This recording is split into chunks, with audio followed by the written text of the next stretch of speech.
예, 반갑습니다. 충북대학교 윤리교육과 강보승입니다. 제가 오늘 가지고 온 주제는요, 충청유학의 핵심적인 인물이라 할 수 있는 사계 김장생과 우암 송시열의 교육 사상에 대한 것입니다. 시간 관계상 발표문을 요약해서 말씀을 드리겠습니다. 183페이지고요. 그동안 우리 학계에는 앞서 발표하신 분들이 많이 말씀하셨듯이 충청유학에 대한 독자적인 연구보다는 기호학파라고 하는 틀 속에서 충청유학을 연구하는 경향이 굉장히 많았습니다.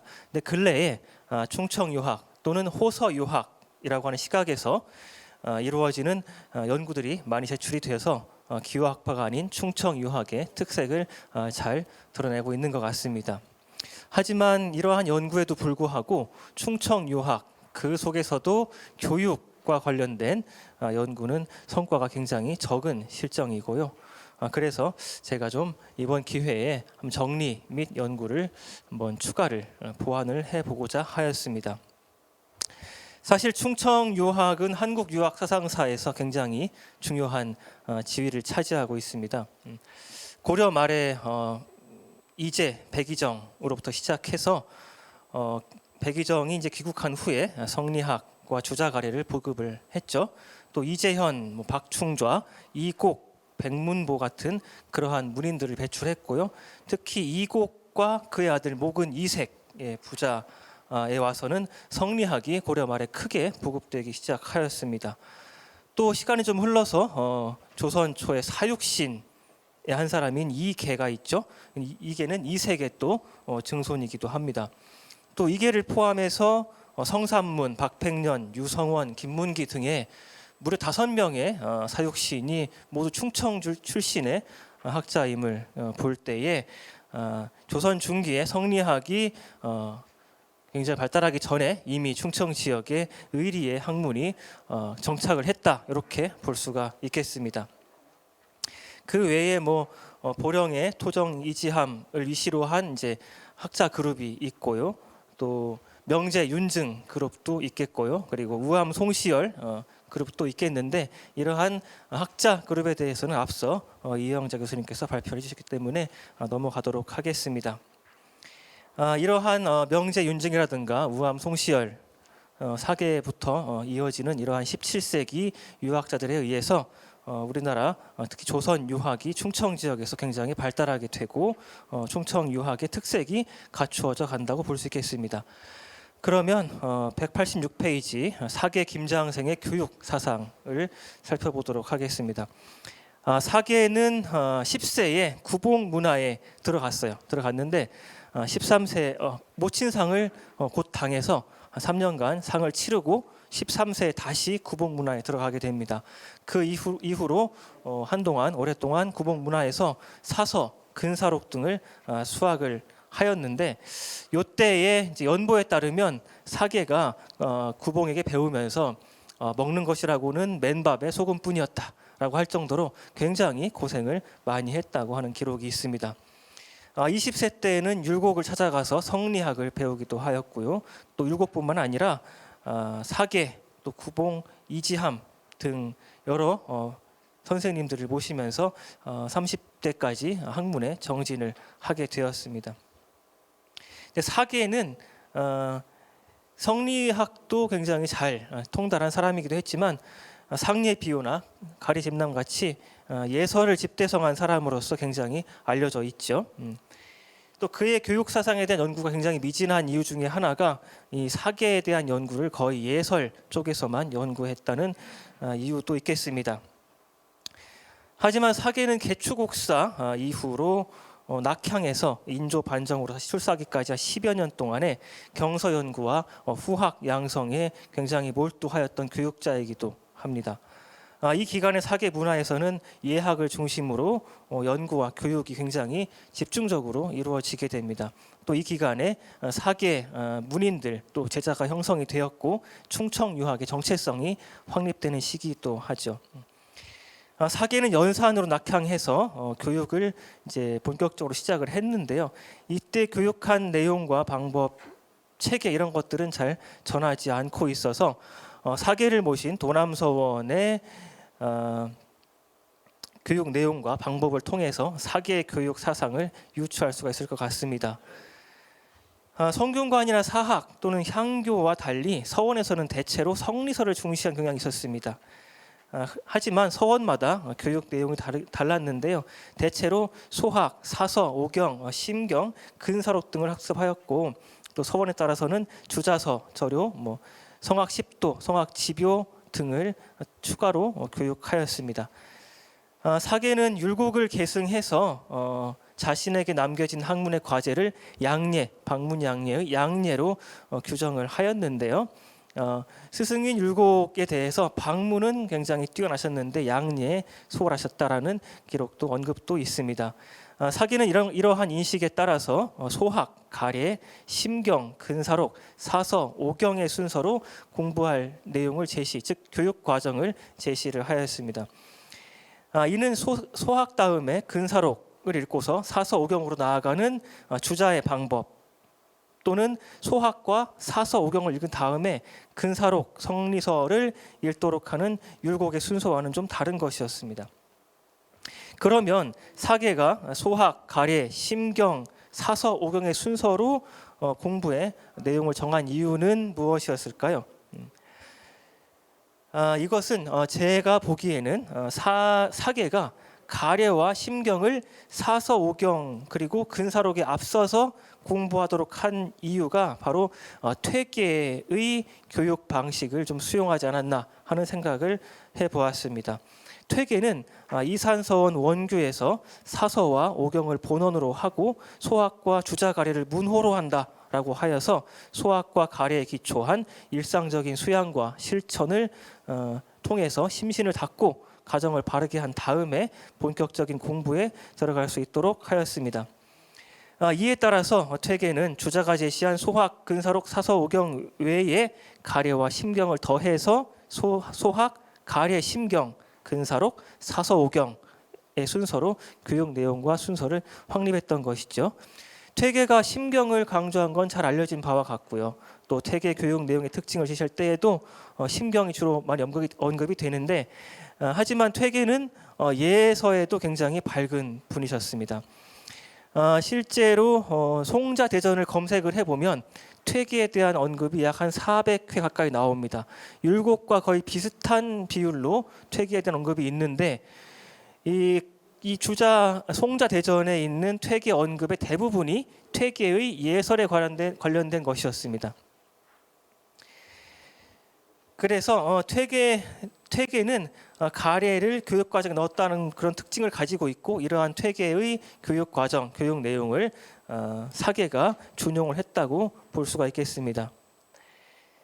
사계의 학문이 구봉과 율곡에 뿌리를 두고 있다는 것은 의심의 여지가 없겠습니다만은 교육과 수양의 방법에 있어서 일정 부분 퇴계가 제시한 것을 수용했던 것으로 보입니다.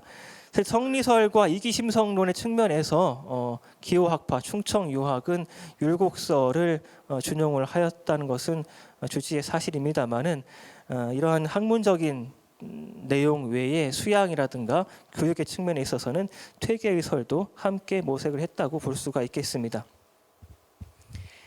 또한 사계가 소학과 함께 가례를 중시한 것은 퇴계뿐만 아니라 스승인 구봉, 송익필의 영향이기도 합니다. 구봉은 소학과 가례를 또한 중시를 했습니다. 또 구봉으로부터 오랜 기간 교육을 받은 사계가 스승의 교육 차설을 따르는 것은 굉장히 자연스러운 일일 것입니다.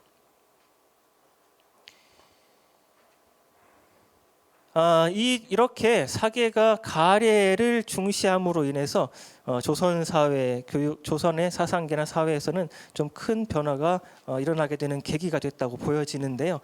16, 17세기에는 아직 주자가례가 사회 전반에 확고하게 정착이 되지 못했던 시기라고 보여지는데 이러한 상황에서 사계가 교육 과정에서 강조한 가례는 그의 후학들에 의해서 지속적으로 강조가 되었고요. 이는 조선 후기 예학 연구와 가례의 보편화에 지대한 영향을 주게 되었습니다. 사계가 교육 과정에서 가례를 중시한 것은 비단 수신과 제가의 기초 위에서 학문을 연마하기 위한 그런 것만은 아니었던 것 같습니다. 예는 유교에서 단순히 예절이나 형식만을 의미하지는 않습니다. 예는 공자 이래로 정치론의 핵심이었죠. 예는 수양과 제가의 방법이면서 정치의 방법이기도 하였습니다. 유학에서 추구하는 내성 외왕이라든가 왕도 정치뿐만이 아니라 천하 위공의 이상도 그 실천 방법은 곧 예치가 되겠죠. 사계에게 있어서 그 실천을 위한 첫걸음이 바로 가례의 보편적인 교육을 통해서 모든 백성, 모든 사족이 예의 내용과 실천 방법, 지향점을 내면화하도록 하는 것이었습니다. 그리고 사계 교육의 특징 중에 하나가 교육에 있어서 신분의 제약을 두지 않고자 했다는 것이었습니다. 대부분의 영남 지역 서원이 학생의 입학 자격을 양반으로 제한을 두었었는데요. 사계는 교육의 문을 넓히고자 입학 자격을 제한하지 않았다고 합니다. 이상으로 교육 과정, 교육 대상을 살펴보았는데 그러면 어떤 기조로 사계가 교육을 하였는가? 교육 기조를 좀 보면요. 사계의 교육 기조는 곧 직이라고 할 수가 있겠습니다. 조선에서 직 사상은 구봉에 의해서 본격적으로 강조가 되었고 사계를 통해서 충청 유학에 전승이 되었습니다. 사계는 조선 유학자 가운데 처음으로 주자가 직으로 공맹의 도통을 이었다고 하였고요. 구봉으로부터 비롯된 조선 유학의 직 사상은 사계와 우암을 거쳐서 전승되고 확립되어서 충청 유학을 관통하는 교육 기조이자 신법으로 자리 잡았던 것입니다. 다음으로 193페이지 우암 송시열의 교육 사상을 보도록 하겠습니다. 사계 이후의 충청 유학은 우암과 동춘당, 수암, 또 남당으로 이어지는 우암 계열, 그리고 윤황, 윤선거, 윤증, 박세채 등의 명제 계열로 크게 분화가 되어서요. 각기 다른 방식으로 교육이 전개가 된 점은 아시리라 생각합니다. 특히 우암은 율곡, 사계, 신독제로 이어지는 학통을 이어서 충청 유학을 본격적으로 발전시켰고 명제, 윤증, 수암, 권상화, 남당, 한원진 등으로 계승 발전되는 충청 유학의 정점에 있는 인물입니다. 송시열은 주자와 율곡의 성량을 따르고 사계의 예학을 이어서 예치로 정치적 이상을 이루고자 하였고요. 직의 신법을 수양과 행도의 요결로 삼았습니다. 우암은 직이 주자가 문인들에게 제시한 학문과 수양을 위한 유일한 처방으로 공맹으로부터 이어져 내려온 신법인데 스승 사계는 이 직으로 마음을 세워서 자기 자신에게 엄격한 자세를 유지하였다고 말합니다.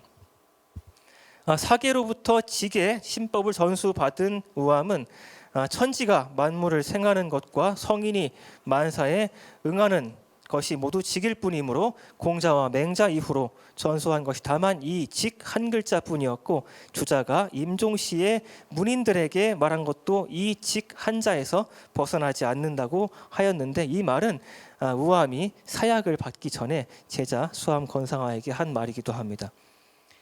또한 우암은 자손들에게 가문의 교훈으로 직을 제시하였습니다. 이상을 통해 볼 때 우암의 학문과 삶이 직으로 관통되어 있음을 충분히 알 수가 있을 것입니다.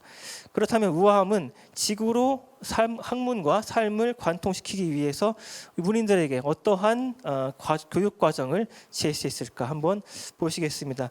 그 195쪽에 대화 내용이 있는데요. 제자와 대화 내용을 보시면 우암이 우리나라의 유현으로 말한다면 한원당은 소학, 정암은 근사록, 퇴계는 심경, 율곡은 사설을 중시했고 사계는 소학과 가례를 존숭했다라고 하였는데 제자가 그러면 선생님은 누구를 존숭하시는지요 했더니 우암이 나는 마땅히 사계를 따르고자 한다.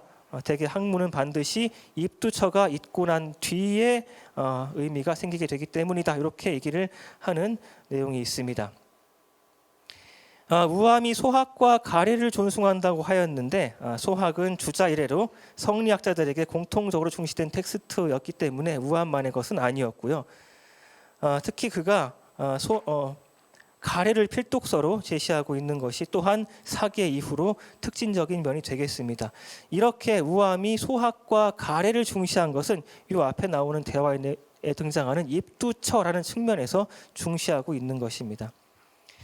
우암은 초학자들이 자칫 현실에서 벗어난 학문을 추구하지 않도록 일상에서 쉽게 알고 행할 수 있는 소학과 가례를 먼저 제시하고 있는 것이죠.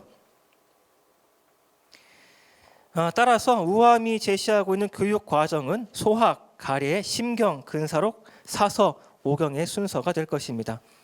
이후 충청 지역의 유학을 크게 일으킨 우암은 소학, 가례, 심경, 근사록, 사서, 오경의 순서로 문인들에게 교육 과정을 제시하고 교육하였고요. 또 우암이 전수한 이러한 교학 순서는 김창엽, 이재 등을 거쳐서 기호 지역 서원과 교학 순서에 영향을 미치게 됩니다.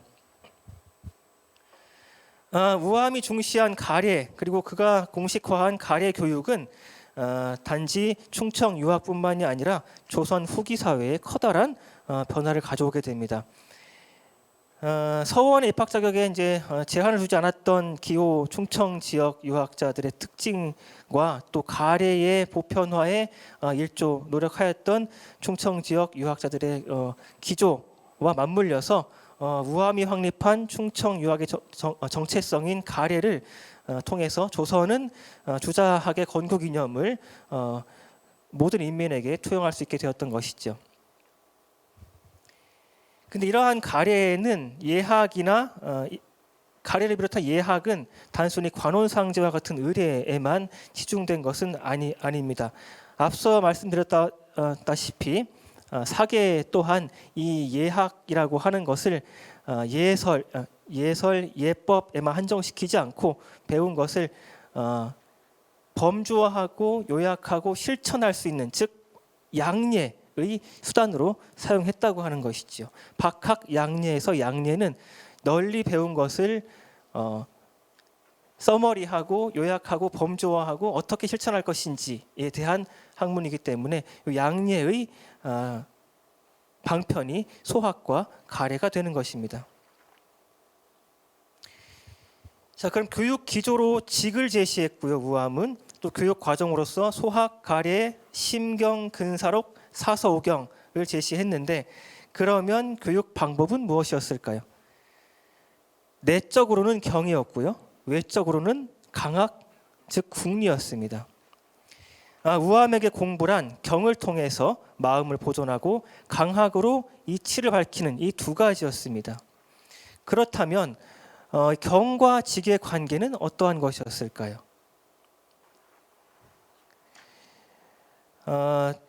발표문 202쪽에 보시면 우암은 경이 직례만 하는 것은 거의 노블에 가깝지 않는가 하는 문인의 질문에 이 경의 자세만 추구한다면 질문자의 뜻대로 노블과 가까울 수가 있으니까 이 경의 방향성, 경의 근저에는 반드시 직이 있어야 한다라고 해서 경과 직이 상호, 보완, 상승하는 관계로 설정하고 있음을 알 수가 있습니다.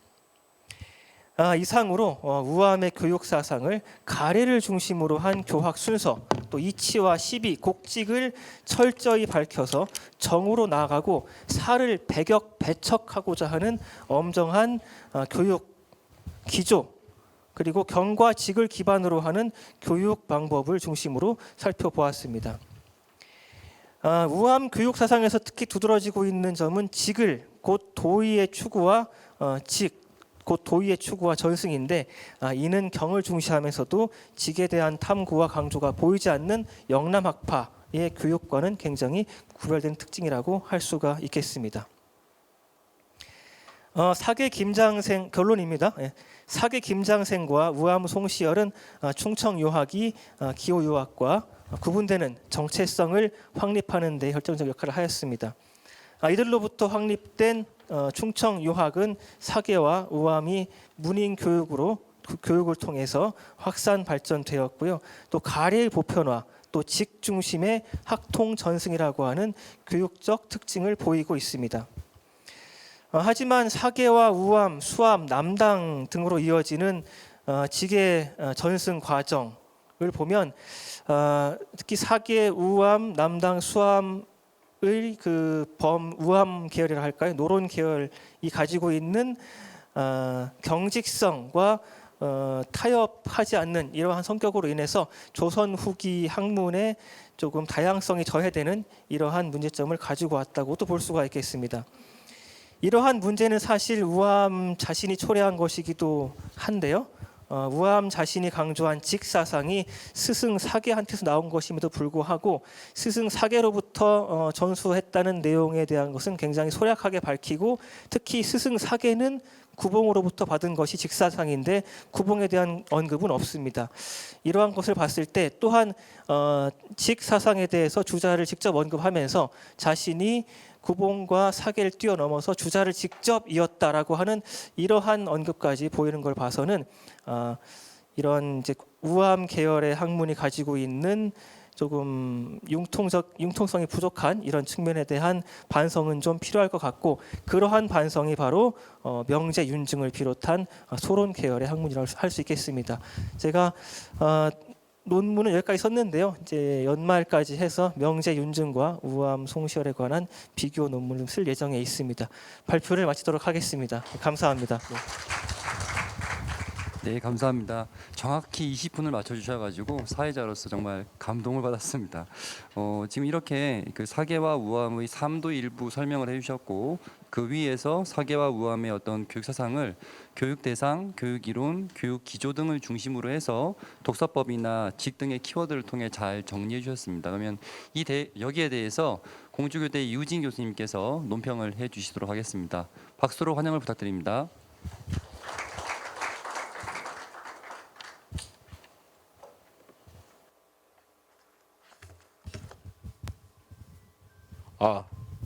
네, 안녕하세요. 방금 소개받은 공주교대 이우진입니다. 정말 이렇게 귀한 자리에 모셔주셔서 너무 감사드리고요. 또 귀한 발표에 대한 논평을 해주실 게 있어서 다시 한번 감사드립니다. 사실 예, 저한테 뭐라는 줄 알고 사실 지금 이 논문을 읽고서 제가 많이 고민했던 게 바로 뭐냐면 기후학파가 굉장히 우리나라의 그 조선 유학사에서 굉장히 중요한데도 불구하고 기후학파에 대한 교육 사상적 연구가 사실 잘 이루어지지 않았다. 또 발표자께서 말씀하신 것처럼, 강보승 교수님 말씀하신 것처럼 바로 충청유학과 교육을 주제로 한 것이라고 할 수 있을 정도의 연구는 아직 이루어지지 않았다. 이런 문제의식에 대해서 저는 철저히 동감을 했습니다. 또 그 문제의식에서 연구를 진행하고자 했다는 점도 전 충분히 동감을 하고요. 그럼에도 불구하고 연구자로서 몇 가지 질문을 해야 하는, 그리고 논평자로서 질문을 해야 하는 입장이어서 이에 대한 몇 가지 질문을 드리도록 하겠습니다. 여기 논평문에는 쓰지 않았는데 계속 마음에 걸려가지고 꼭 그 말씀을 드려야겠어요. 이 가래와 소약 같은 경우에는 조선시대 과거제의 아주 중요한 과목이었거든요. 가래를 전파하기 위해서. 그게 과연 기후의학의 독창적인 거라고 얘기할 수 있는 근거는 굉장히 미약하다는 생각이 듭니다. 저는 첫 번째로. 그리고 이게 교육사상이라고 했는데, 교육사상은 어떠한 인간을 양성할 것이라는 그런 교육 철학하고 밀접한 관련이 있거든요. 예컨대 도남서원은 숭례사입니다. 노강서원은 숭의사예요. 왜 예와 의가 달랐는가? 예를 중시하는 인간, 의를 중시하는 인간은 완전히 다른 차원의 측면이거든요. 똑같이 기후유학이라 하더라도, 충청유학이라 하더라도 그들이 지향하고자 하는 인간상의 차이가 분명히 나타나는데, 그 인간상의 차이를 좀 더 분명하게 구획을 해줘야 한다. 이건 좀 억지가 있어요. 구획을 한다는 것은. 그러나 의도적으로 나타내고자 할 때 또 교육사상을 연구하는 데 있어서 그 부분을 드러내야 바로 이제 충청유학의 독자성, 또는 뭐 서인이든 우아함 사상의 독자성이든지 이런 게 드러날 수 있는 거지, 그냥 막연히 뭐 직사상이다 경사상이다 이런 걸로 얘기하기에는 사실 쉽지 않은 것 같아요. 좀 더 직을 통해서 어떤 사람을 만들 것이냐, 경을 통해서 어떤 사람을 만들 것이냐에 대한 그런 방향성의 문제가 분명하게 드러나야지, 단순히 이제 교육과정이나 교육사상, 교과서 몇 개 독서 순서가 바뀌어서 이렇게 됐다라고 얘기하기에는 좀 더 의문이 너무 많이 들어가지고 그에 대한 충분히 친절하게 설명을 해주셨으면 좋겠다는 생각이 들었습니다. 충분히 해주실 거라고 저는 믿고 있고요. 또 하나, 가래나 신경을 사서오공이나 근사록에 앞서서 공부한 것은 어떠한 이유인가? 제 질문, 그리고 왜 태계의 것을 찾았다고 필자의 설명은 이렇게 얘기하셨는데, 그에 대해서 이제 설명을 좀 더 친절하고, 왜 태계가 필요했는가, 수양론에 있어서 왜 율곡걸로는 해결되지 않았느냐, 이에 대한 이야기를 해주셨으면 이 교육 사상을 설명하는데 굉장히 도움이 될 거라는 생각이 들었습니다. 뭐 여러 가지 얘기가 있지만 사실은 이렇게 중요한 문제 제기를 통해 가지고 충청유학에 있어서의 독자적인 인간상 양성, 그리고 교육 사상에 중요한 의미가 있다라는 것을 이렇게 문제 제기와 함께 연구를 해주신 그 강보순 교수님께 감사드리고요. 이에 대한 연구는 저도 이쪽을 공부하는 사람으로서 저도 열심히 공부해야겠다라는 일종의 재촉자가 됐습니다. 네, 감사드립니다.